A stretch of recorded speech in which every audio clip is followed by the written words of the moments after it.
একটা নারীরও স্বপ্ন দোষ হয় এবং একটা নরেরও স্বপ্ন দোষ হয়। স্বামী স্ত্রী যদি মিলিত হয় তো তাহলে যেমন তাদের উপরে গোসল ফরজ হয়ে যায়, তেমনি স্বপ্নে দেখার পরে যদি তার শরীর থেকে পানি নির্গত হয় তাহলে আপনার এবং আমার সবার উপরে গোসল ফরজ হয়ে যায়।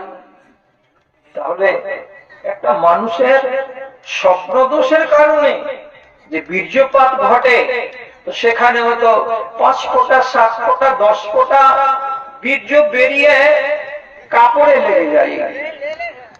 তাহলে আপনি বলুন, এই বীর্যের বিন্দুটা যদি ঠিক জায়গাতে যেত তাহলে সেখান থেকে একটা মানুষ আসতো, আর ওয়া জায়গাতে গিয়ে পড়ে গেল তো তার দ্বারাই কোনোই কাজ হলো না, বরং জামা কাপড়ের ক্ষয়ক্ষতি হলো এবং আপনাকে সেটাকে পরিষ্কার করতে হলো, এর কোনো মূল্য নেই। তাহলে এই জিনিসটা কত দুর্বল।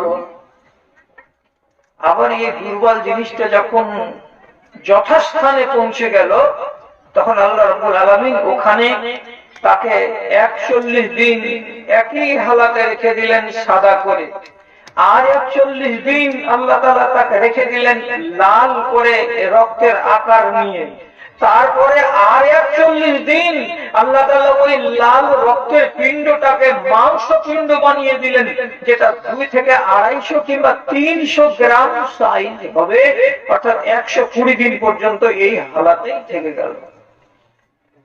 এটাও জোর মানে কমজোর, কিছু নেই, মায়ের পেট থেকে সেটা পড়ে যেতে পারে, যদি পড়ে যায় কোনো কাজ দেবে না, কিছুই হবে না, এবং তার গোসলও নেই, তার জানাজাও নেই, তার কাফনও নেই, তার দাফনও নেই, যেহেতু 120 দিন আগে পর্যন্ত শুধু মাংস পিণ্ড, এটা মাংসের টুকরা।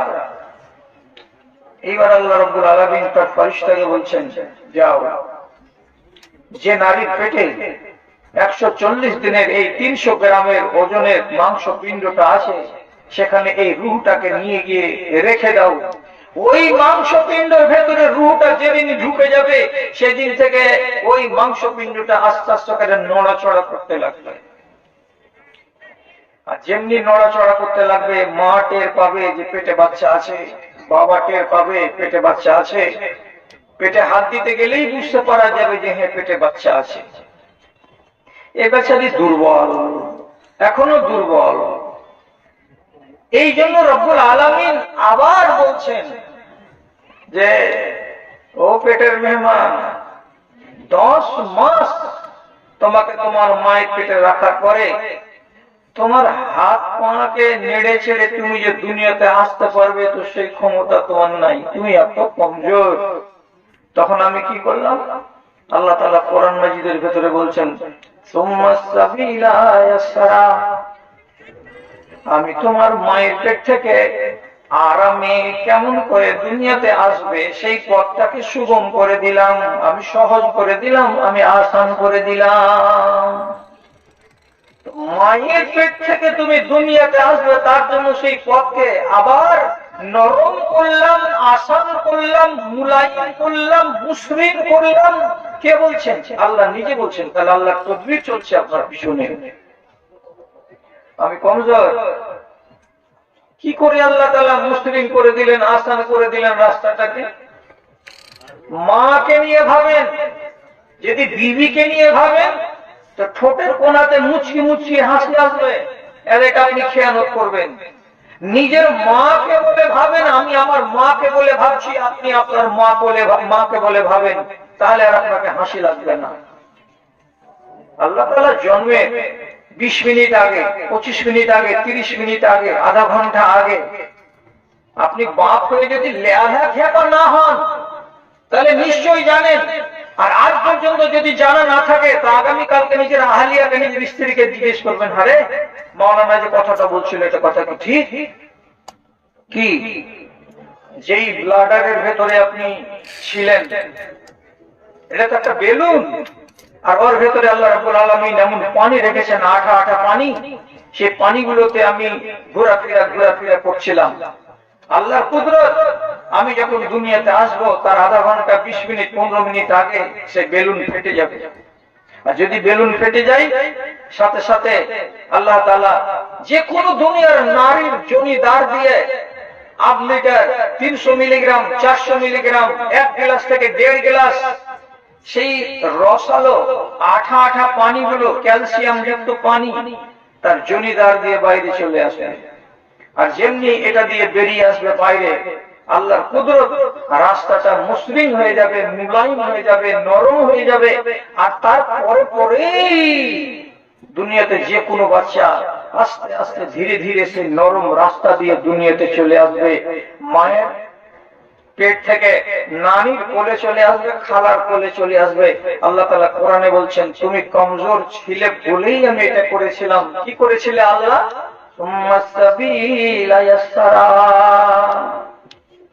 তাহলে আমি ছিলাম কমজোর, সেই কমজোরকে রব্বুল আলামিন এবার কি করলেন? আস্তে আস্তে বড় করলেন। কোরআনে নিয়ে বলছেন আল্লাহ তাআলা, সুম্মা জাআলা মিন বা'দি যুরফিন কুওয়াতান, তুমি যে মাত্র একদিনের 1 ঘন্টার শিশু দুর্বল হয়ে এলে, 2 বছর সময় লাগলো, 4 বছর সময় লাগলো, 8 বছর সময় লাগলো, 10 বছর সময় লাগলো, তুমি আস্তে আস্তে আস্তে বলিষ্ঠ হয়ে গেলে, মজবুত হয়ে গেলে, তুমি জওয়ান হয়ে গেলে, তোমার হাতে তোমার পায়ে বল চলে এলো, তুমি এখন যাহা ইচ্ছা তাহাই করতে পারো, এমন ক্ষমতার মালিক হয়ে গেলে। তাহলে আমি এবার মজবুত। তো আল্লাহ তাআলা আমাকে দেখতে বললেন আমার দেহের দিকে, তো আমি দেখছি এবার এসেছিলাম কিভাবে? একটা দুর্বল ছেলে হয়ে। কত ওজন ছিল? 2.25 কেজি, 2.5 কেজি, 3.5 কেজি। এখন কত হলাম? বলছি এখন 55 কেজি হলাম। আপনি ডুবে থেকে যাবেন নিজের দেহের দিকে দেখে? হাতে বল আছে, পায়ে বল আছে, শরীরে বল আছে, তাকত আছে, তো যেখানে ইচ্ছা সেখানে চলে যাব, যাকে ইচ্ছা তাকে মেরে দেব, যাকে ইচ্ছা তাকে যাহা তাহা বলে দিব। আমি আমার দেহকে এইভাবে খরচ করব? আল্লাহ রাব্বুল আলামিন বলছেন, এই দেহটার পরে আবার তোমাকে তাকাতে হবে। কোথায় তাকাতে হবে? সুম্মা জাআলা মিন বা'দি যুরফিন কুওয়াতান ওয়া শাইবা, এবার আমি তোমাকে কি করলাম? আবার এই মজবুত জীবন থেকে আস্তে আস্তে আস্তে কোথায় নিয়ে গেলাম? তোমাকে একেবারে শেষ বয়সে নিয়ে চলে গেলাম। তোমার চুল পাকিয়ে দিলাম, চুল পাকিয়ে দিলাম। তোমাকে এখন লোকেরা কি বলছে? বুড়া। যখন তোমার বয়স 30 ছিল তখন কি বলছিল? টনটনে জওয়ান। যখন তুমি ছোট ছিলে তখন তোমাকে কি বলছিল? শিশু। তাহলে আমি শিশু ছিলাম, তারপর আমি জওয়ান হলাম, তারপরে আবার আল্লাহ রাব্বুল আলামিন আমাকে কি করলেন? থুতথুরে বুড়া বানিয়ে দিলেন। থুতথুরে বুড়া। তাহলে রব্বুল আলামিন আমার এই দেহটাকে নিয়ে কতটি পর্ব খেলা আমাকে খেলালেন, আর কতটি পর্ব আমি গত করলাম। তো আমাকে যে বলা হচ্ছে যে তুমি তোমার দেহের দিকে তাকাও, তাহলে তুমি জ্ঞান পাবে। তো আমি যদি আমার দেহের দিকে তাকাতাম, আর আমি যদি এই জ্ঞানটা করতাম যখন আমার বয়স ছিল জওয়ান, তখন আমি যদি একবার মনে মনে বলতাম, এই হাত যেখানে সেখানে উঠাবি না, এমন যেখানে সেখানে ঝাড়বি না, এই দেহের বল যেখানে সেখানে বল দেখাবি না। কেন? অপেক্ষা করছে পিছন দিকে এমন একটা দিন, যে দিন তুমি হাঁটবার জন্য মুহতাজ হয়ে দাঁড়িয়ে থাকবে, হাঁটতে পারবে না। মসজিদে গিয়ে রুকু সাজদা করতে পারবে না, তোমাকে চেয়ারে বসে বসে নামাজ পড়তে হবে। তোমার ক্যালসিয়াম শেষ হয়ে যাবে। এই হাঁটুতে আজকে বল আছে, সেই বলটা থাকবে না। এই জীবনটাকে আপনাকে দেখতে বলা হচ্ছে কখন? এখন যে অবস্থাতে আছেন এই অবস্থা থেকে আগের অবস্থা আপনাকে তাকাতে বলা হচ্ছে। আপনি আপনার দেহের দিকে তাকান। এই বাহু কি থেকে যাবে? এই কালো চুল কি থেকে যাবে? এই 32টা দাঁত কি থেকে যাবে? এই কান যে তেজ আছে, তেজ কান কি থেকে যাবে? এই যে চোখের জ্যোতি আমি দেখতে পাচ্ছি এখান থেকে কত দূর পর্যন্ত, এই জ্যোতি কি থেকে যাবে? না পিছন দিকে কোন সময় অপেক্ষা করছে? এই কথাটা আপনাকে আল্লাহ রাব্বুল আলামিন দেখাবার জন্য আপনার শরীরের ভেতরে সবটি জিনিসকে জোড়া জোড়া করে রেখেছেন, জোড়া জোড়া করে রেখেছেন। কি কি?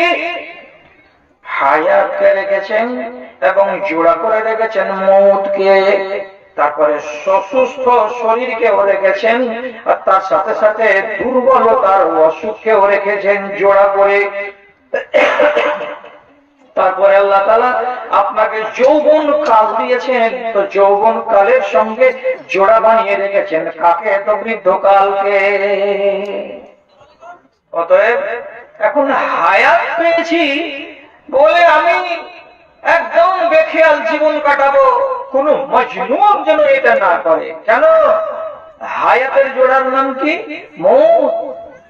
দেখতে পাচ্ছি, চলতে পারছি, খেতে পাচ্ছি, ব্যবসা করছি, বাণিজ্য করছি, সবকিছু করতে পারছি, এটাই চিরদিন থেকে যাবে নাকি? জি না, এর জোড়াটার নাম কি? মৌত। ওর সঙ্গে আপনার মুলাকাত হবে। কাজে হায়াত পেতে কোনো মানুষ যেন তার সাথী মৌতকে বলে ভুলে না যায়। কেন? বলছে মরণ তোমার সাথে সাথে ঘুরে বেড়াই। মরণ আলাদা হয়ে দূর থেকে সফর করে আপনার কাছে আসে না, আপনার বাড়িতেই থাকে, আপনার রোডেই থাকে, আপনার গ্রামেই থাকে। আমাদের মতো মানুষগুলোর মাঝে মাঝেই মৌত ঘুরে বেড়ায়। মৌত জীবনে কোনদিন দূরে থাকে না, সব সময় আমাদের সাথে, চায়ের দোকানে, হাটে বাজারে, ঘাটে মাঠে স্টেশনে, যেখানে সেখানে যেখানে আমরা থাকি সেখানেই মৌত আমাদের সাথে ঘুরে বেড়ায়। মৌত মেহমান নয়, চলে আসবে। কখন চলে আসবে? যখন টাইমটা হয়ে যাবে তেমনি চলে আসবে। আপনি এটা ভাবিয়েন না যে আমি জীবন, তো আমি এখন মরবো, এটা কথা হলো? আল্লাহর কসম, আল্লাহর কসম খেয়ে বলছি, শামসি বাজারে দুটো ছেলে গত বছর মারা গেছে। একটা ছেলের নাম রমজান, ফল বিক্রি করতো, নামাজি ছেলে। আর একটা ছেলে গেঞ্জির দোকানদার ছিল, তার নাম জাফর। আল্লাহু আকবার। এইরকম বুলেট চেহারা, আর ওজন করতে গেলে মনে হয় 70 কেজি নিচে হবে না। আমাদের মতো মানুষগুলোকে যদি একটা শুধু এমনি করে ঠুল্লি দেয় তো 15 হাত ধরে ফেলে দিতে পারবে। আল্লাহ তাআলা তাকে এত ধ্বজাধারী আর এত মজবুত আর এত বলিষ্ঠ চেহারার ছেলেগুলোকে বানিয়েছিলেন। ইয়া আল্লাহ, ইয়া আল্লাহ। জীবনে ওরাও ভাবেনি, জীবনে গ্রামের লোকও ভাবেনি, জীবনে তাদের স্ত্রী বাল বাচ্চারাও ভাবেনি যে এইরকম হাট্টা কাট্টা নওজোয়ান তারা এখনো 40 বছর অতিক্রান্ত করতে পারেনি বয়সকে, আর এইরকম ভাবে মরে যাবে হঠাৎ। হঠাৎ মরে গেছে, যেই শুনছে চমকে উঠছে যে আল্লাহ, এটার নাম মৌত। তো মৌত কাকে বলে? মৌতকে যদি চিনেন তো ছোট করে চিনেন। एक ये जहां एक वो जहां, एक ये जहां एक वो जहां, इन दो जहां के दरमियां फासला एक सांस का, फासला एक सांस का। जो चल रही है तो ये जहां, जो रुक गई तो वो जहां। আল্লাহ তাআলা বলছেন দুটো জাহান বানিয়েছি, একটা জাহানে তুমি চলে ফিরে বেড়াচ্ছ মানে দুনিয়া, একটা দুনিয়া, আর আরেকটা দুনিয়া মানে কি? ওই দুনিয়া, আখিরাতের দুনিয়া। তাহলে ওই দুনিয়া আর এই দুনিয়া এর মাঝখানে কতটা দূরত্ব আছে, কতখানি দূর রাস্তা আমাকে হাঁটতে হবে। কবি বলছেন বেশি দূরে নয়, বেশি দূরে নয়। এবং আল্লাহর কোরআন বলছে এটাই কথা, তুমি যদি ঘুমিয়ে যাও তো তোমার চোখটা বন্ধ হয়ে যায় আর নিঃশ্বাসটা চলতে থাকে। যদি নিঃশ্বাসটা চলে তো তোমার এই দুনিয়াতে আসো, আর নিঃশ্বাসটা যদি বন্ধ হয়ে যায় তো তুমি ওই দুনিয়ায় চলে গেছো। তোমার নিঃশ্বাসটাই হলো মাঝখানে বাঁধ, এই বাঁধের এই পারে আছো তো এই জাহান, আর বাঁধের ওই পারে যদি যাও তাহলে ওই জাহান। কে আছে মাঝখানে? একটা শ্বাস এই যে চলছে, এগুলোকে নাক দিয়ে টানছি আর ছাড়ছি, টানছি আর ছাড়ছি। আর কোরআনে আল্লাহ তাআলা কি বলছেন? আমি তোমাদেরকে নিদ্রা দিই রাতের বেলায়, বালিশে মাথা দিয়ে ঘুমিয়ে যাও, অঘোর ঘুমের কোলে ঢলিয়ে পড়ে যাও। আর তারপরে আমি আল্লাহ এবার আমার যার উপরে দয়া হয় তার উপরে তার জ্ঞানকে আমি ফিরিয়ে দিই, চেতন হয়ে হেঁটে বেড়াই। আর যার উপরে আমার দয়া হয় না, ঘুমের হালাতেই তার রূহটাকে আমি কাছে টেনে নিই, জীবনের মতো আসে ঘুরিয়ে পাই না, ওই হালাতেই সে মরে যায়। কত মানুষ মরে গেছে সকালবেলায় উঠে দিই, আপনি জানেন না? কত মানুষ খাওয়া দাওয়া করে ভালো মানুষ শুয়েছে, রাত্রি 12টার সময় নাই দুনিয়া থেকে ছেড়ে চলে গেছে। কত মানুষ 4টা-5টা রোজা করেছে, আর 4-5টা রোজা করার পরে ভোর রাতের সাহারি খাবে, আর রাতের তারাবির নামাজ পড়ে পড়ে শুয়েছে। তারাবির জন্য স্ত্রী উঠাচ্ছে, আদরের বাপ আদরের বাপ উঠছে না, কোথায় চলে গেছে? ওই পার চলে গেছে। তাহলে আল্লাহ যদি দয়া করেন তো চোখটা আবার খুলবে, আর যদি আল্লাহ তাআলা কোরআনে বলছেন আমি যদি দয়া না করি তো তোমার চোখ যে বন্ধ করেছি, তো তোমাকে যে ঘুম দিয়েছি এই ঘুমটাই তোমার মরণ, তুমি আর জাগবে না। তাহলে আমার সাথে সাথে জোড়া বেঁধে বাস করছে কে? জীবন এবং মরণ। জীবন এবং মরণ। শিশু হয়ে এসে জোয়ান হয়েছ, শিশু হয়ে এসে জোয়ান হয়েছ, এখন বন্ধ তোমার উজান পথ। ভাটির পানে চলে জ্ঞান পাইলে না, তুমি নাদান বড়ই আলবত, তুমি নাদান বড়ই আলবত। আখেরাত বেচে দুনিয়া যে কিনে, আখেরাত বেচে দুনিয়া যে কিনে, কঠিন হবে তার দশা। হায় মানুষের মিটিল না আশা, মানুষের মিটিল না আশা। দিনের দিন আপনি ভাটির পানে চলে যাচ্ছেন। তাহলে হায়াতকে এবং মওতকে আল্লাহ রাব্বুল আলামিন আপনার জোড়া করে আমার শরীরের কাছে, আমার বাড়ির কাছে, আমার আশেপাশে রেখে দিয়েছেন। কোন সময় যেন আমি মরণকে বলে ভুলে না থাকি। কখন চলে যাব, কোন মুহূর্তে চলে যাব, কোনো ঠিক নেই। আর মওত চলে আসতে গেলে তো আমার হিসাব নিকাশ সব শেষ। কাজে যারা চালাক মানুষ তারা কোনো কাজকে বাকি ফেলে রাখবে না যে 60 বছর হবে তখন করব। অনেক মানুষ বলে না, এই এখন দাড়ি রাখার কি বয়স এসে কি বলবি সাহেব? কত মানুষ বলে, আরে এখন নমাজ করছো, এখন নমাজ পড়ার কি আছে যে বলবি সাহেব, এখন তোমরা ছেলে মানুষ। আবার কতগুলো মানুষ দিনদারিতে মন দেয় না, দিব দিব দিব, ছেলেটাকে দোকানে বসিয়ে দিয়া আমার সংসারকে আমি ছেড়ে দেব, আর 10 বছর পরে এই ধান্দা ধুন্দিতে আমি থাকবো না, খালি আল্লাহর সাথে আমার কারবার চলবে। কতদিন পরে? আর 4-15 বছর পরে সব ছেড়ে দিব, কাবা যাব, হজ করতে যাব, মক্কা মদিনা ঘুরে ফিরে আসবো, তোবা তাই সব করে নিব। আজ করে না বলে মানুষ কি করে? সময় দেয় কাকে? তো নিজের মনকে, নিজের দেমাগকে, নিজের বুদ্ধি আক্কেলকে। 60 বছর হবে তখন আল্লাহকে ধরবো। কিন্তু এই কথাটা তো জাহালতি কথা। আপনার কি গ্যারেন্টি আছে মরণের? যদি মরণের গ্যারেন্টি না থাকে তাহলে হায়াত যতক্ষণ আছে ততক্ষণ পর্যন্ত এই মওত সম্পর্কে আপনাকে সচেতন হয়ে কাজ করতে হবে, না হলে তো আপনি চালাক মানুষ নন। তারপর আল্লাহ রাব্বুল আলামিন আরো জোড়া বানিয়েছেন কাকে কাকে? আপনার এই স্বাস্থ্যকে আর তার সাথে সাথে অসুখকে, এটা দুজন জোড়া। আজ ভালো আছেন, যদি 3টা-4টা আপনাকে সিঙ্গাড়া দেওয়া যায়, তো 3টা সিঙ্গাড়া 3টা করে কোনাগুলোকে যদি যোগ করি তো 9টা কোনা হলো। পেটে ভরে দেন তো 9টা কোনাতে আপনাকে হুড়িয়ে কিছু করতে পারবে না পেটে। কত বাহাদুর! আপনার পেটের ভিতরটা কত মজবুত। 3টা সিঙ্গাড়া খেয়ে ফেলে দিবেন একই টাইমে। অথচ যারা পেট কাটা লোক আছে, যারা 60 বছরের লোক আছে, তাকে আপনি একটা তেলে ভাজা সিঙ্গাড়া গোটাই খাইয়ে দেন তো, আপনার বাপকে খাইয়ে দেন তো, যার বয়স আছে 60 বছর। সকালবেলা যদি ওর গোদলার ক্যাথাকে আপনাকে কানটাতে না নিয়ে যেতে হয়, তাহলে আপনার পেটে কি আছে আর ওর পেটে কি আছে? আপনাকে আল্লাহ তাআলা দিয়েছেন সুস্বাস্থ্য।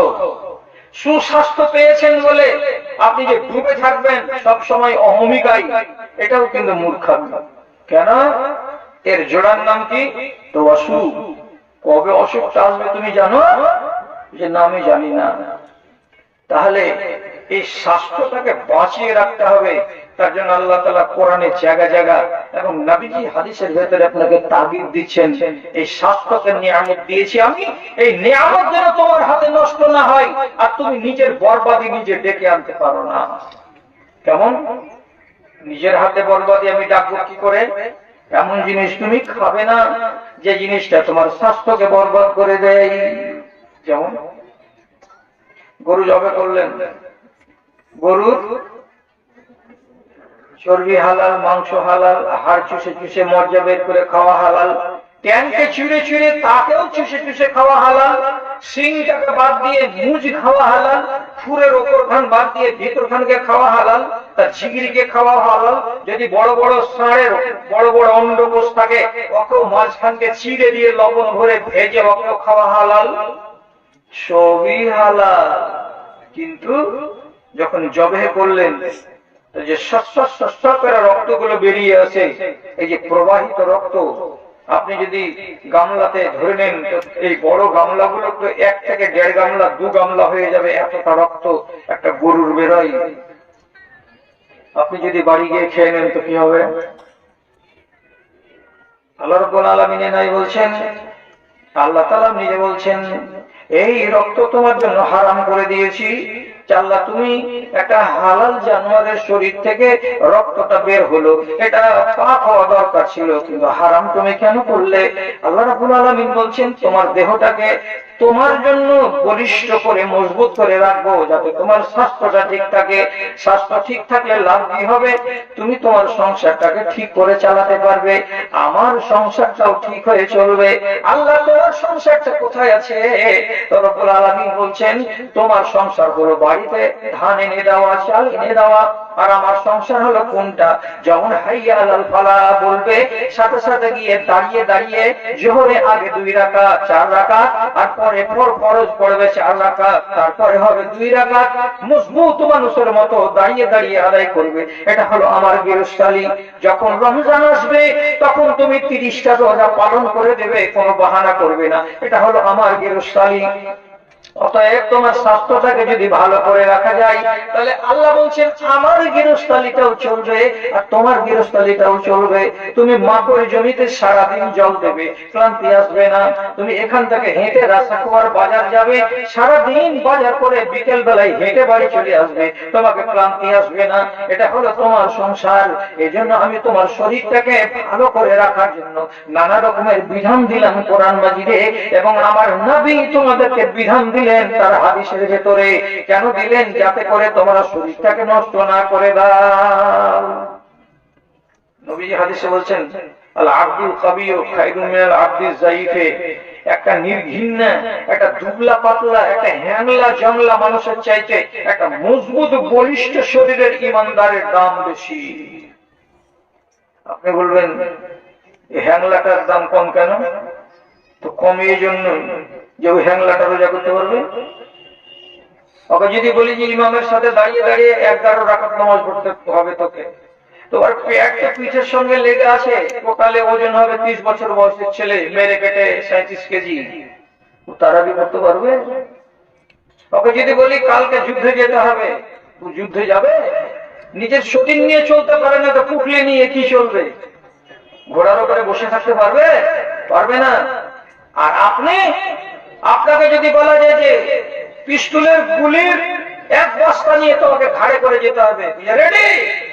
আপনাকে যদি বলা যায় পাহাড়ে উঠতে হবে, আপনি বলবেন রেডি? আপনাকে যদি বলা যায় যে ফুট পায়ে দিয়ে তোমাকে দৌড়াতে হবে 1 কিলোমিটার, রেডি?